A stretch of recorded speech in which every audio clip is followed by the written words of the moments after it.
L'AME, l'aide médicale d'État. Le sujet fait évidemment polémique, il est politique car l'AME concerne notamment les étrangers extra-européens. 220 000 bénéficiaires qui peuvent se faire soigner en France à 100%. Ils ne cotisent pas évidemment, mais ils coûteraient 700 millions par an. Médecins et hôpitaux abusant, semble-t-il, de déclarations de prise en charge, selon nos confrères de l'Express qui dénoncent un système totalement ubuesque. Barbara Steck, Stéphanie Gillon avec Stéphane Morel et Dominique Lemarchand. Médecin numéro 7. Depuis une semaine, ce patient ressent de violentes douleurs sur le crâne. Il a rendez-vous avec un médecin dans un centre de soins réservé aux plus démunis. Qu'est-ce qui vous amène? C'est à cause de votre tête là? Oui. Ça tire, ça brûle? Oui, la nuit je dors pas. Ça vous empêche de dormir la nuit? Oui. Le médecin lui diagnostique une grave infection. Bon, vous avez un microbe là, hein? Et puis c'est sûrement très contagieux, donc vous faites attention. Ce jeune homme n'a pas de papier, mais il sera soigné gratuitement, car il bénéficie de l'AME, l'aide médicale d'État. Vous l'auriez fait si c'était payant? Si c'était payant, non, moi j'ai pas d'argent.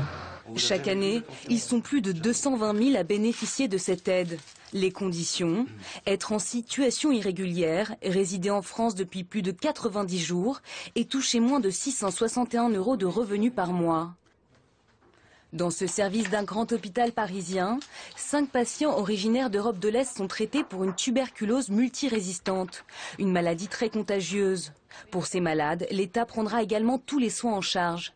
Le professeur Bricker est un peu inquiet. Il observe que ces malades étrangers sont de plus en plus nombreux. Les traitements sont à la fois lourds et à la fois longs, ça veut dire aussi onéreux, ça veut dire avec des nécessités de surveillance très importantes. Enfin, tout ceci est une problématique assez compliquée. Ça coûtait il y a quelques années autour de 200 puis 400 millions d'euros et puis maintenant on est à plus de 600 millions d'euros et on va bientôt atteindre les 700 voire plus. Nous, on s'attend à ce que dans les années qui viennent, on soit autour du milliard d'euros. Donc, si on ne fait pas quelque chose pour juguler un peu cette dépense, eh bien, on va avoir un dérapage de l'aide médicale d'État qui va continuer dans les années à venir. Nous n'avons jamais pu, en France, nous résoudre à dire, ben voilà, ça c'est du soin absolument urgent et ça c'est moins urgent. Donc, résultat, on offre tout. L'AME est une exception française.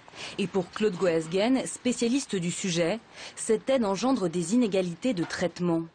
En réalité, l'AME permet de rembourser tous les frais médicaux à des gens qui sont en situation irrégulière, alors que l'intégralité des Français ou des étrangers qui, eux, sont en situation régulière, payent quand même une bonne partie de leurs médicaments.